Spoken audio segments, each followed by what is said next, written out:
C'est ce qu'il a volé? Ça appartenait à la victime, donc c'est ce qu'il a volé. Voilà.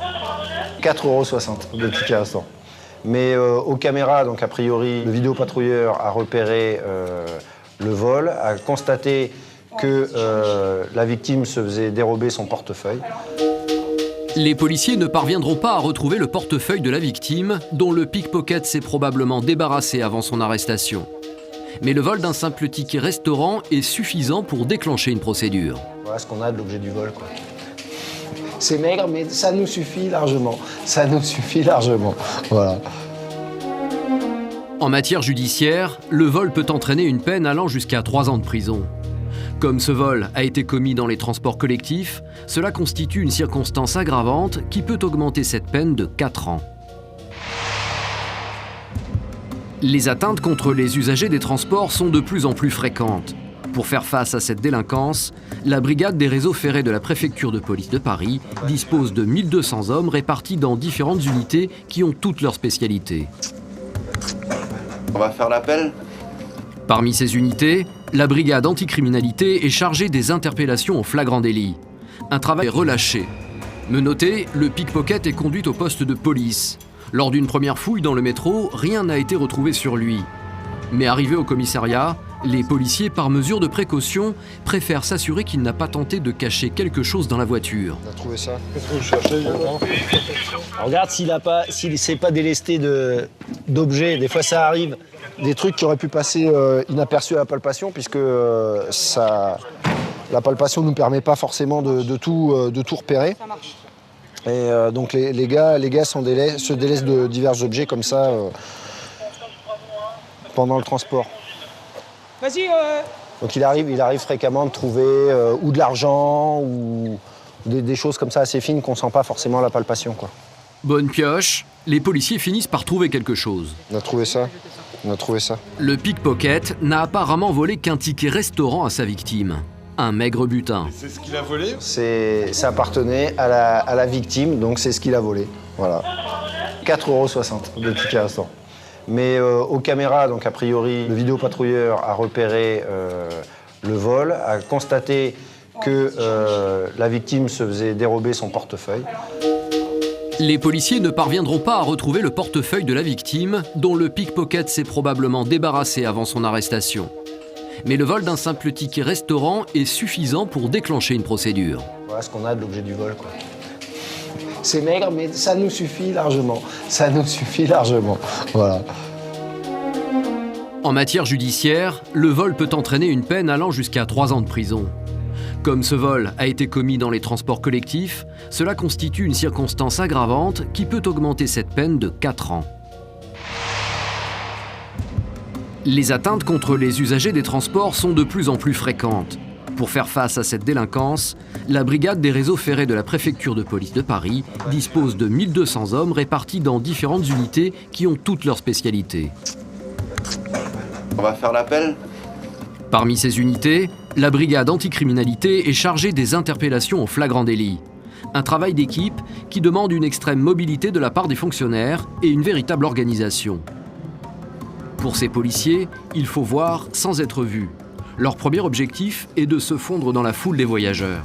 On ne le sait pas toujours, mais il arrive souvent qu'un passager au look parfaitement banal soit un policier en pleine filature ou en repérage.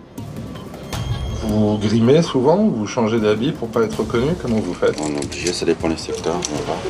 Si on va sur le secteur de la Défense, on va être plus en chaussures de ville, en costume.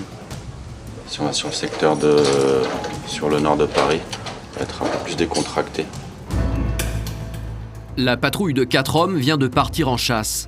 Son objectif, repérer et interpeller les pickpockets qui pullulent sur certaines lignes. À peine arrivés dans le hall de la gare de Lyon, les policiers se séparent et disparaissent dans le flot des voyageurs. Ils sont reliés en permanence par téléphone. Allô? Oui, je suis sur le terrain. Oui. Quelques secondes plus tard, ils se retrouvent dans un wagon et font comme s'ils ne se connaissaient pas. Seule technique efficace pour surprendre les pickpockets en flagrant délit. Des voleurs qui savent qu'ils peuvent compter sur l'imprudence de nombreux usagers. Et justement, au pied d'un des policiers, un voyageur a posé sa sacoche d'où dépasse un portefeuille. Vous avez exemple le guide d'un portefeuille qui n'est pas bien compliqué à prendre. Il suffit juste d'avoir une veste sur le bras ou un outil quand le monsieur va lever. Passer la main sous la veste et voilà, mettre la main dedans, c'est presque offert. Alors que les policiers patrouillent, les caméras de surveillance enregistrent depuis quelques minutes le manège un peu bizarre d'un drôle d'individu. À la station Château-Rouge, un homme observe le va-et-vient des voyageurs à l'entrée du métro. Il guette l'arrivée d'un usager qu'il pourrait facilement détrousser. Là, c'est simplement le fait de profiter du passage des victimes au tripode. Et les victimes qui sont plus occupées à chercher leur titre de transport, à le valider, à passer le tourniquet, chose qui n'est pas évidente pour certains quand ils sont encombrés de bagages, de sacoches, etc. Et là, le voleur se colle derrière la victime et avec plus ou moins d'habileté, réussit à lui faire les poches. Donc, ce qui est plus accessible, les poches extérieures de manteau, avec un peu de chance, la poche derrière du jean. Le pickpocket vient de repérer sa proie. Un jeune homme qui entre dans la station avec des écouteurs sur les oreilles. Au moment où il passe le tourniquet, le voleur s'engage derrière lui et lui subtilise son téléphone. C'est seulement après avoir fait quelques pas que le jeune homme se rend compte qu'il vient d'être victime d'un vol. Le pickpocket a disparu. Il sort du métro. Mais une équipe de la BAC va intervenir. L'agent du PC vidéo vient de donner à ses collègues le signalement de l'individu. Il porte une doudoune et des chaussures de sport.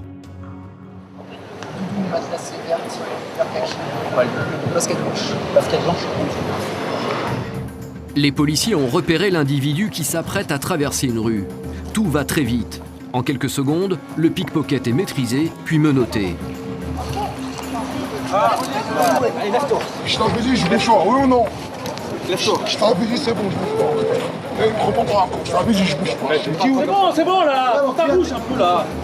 Ne parle pas comme ça. Conduit dans un premier temps dans un local de la RATP, le pickpocket est fouillé. Les policiers lui ont retiré ses menottes. L'individu profite alors d'un moment d'inattention des fonctionnaires pour avaler un médicament. T'as mis quoi dans ta bouche? T'as mis quoi dans ta bouche, je te dis? Crache.